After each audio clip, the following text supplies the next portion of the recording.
ครับผมกินแล้วความจำดีมันอยู่ใต้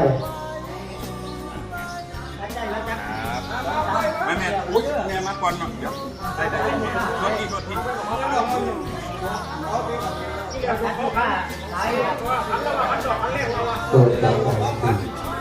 ครับ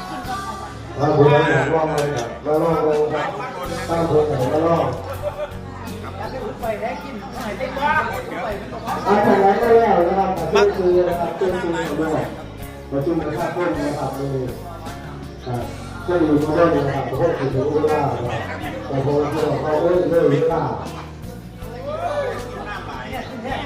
เพราะแม่เอาเลยเพราะแม่จริงๆไม่กินกาแฟได้กินน้ำตามขวดเลยมันจะช่วยระบายทางไทยดีได้เลย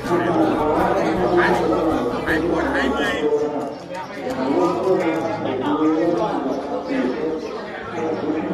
มาได้เลยทุกคนนะจะใส่ไหลหัวเสียบตัวนี้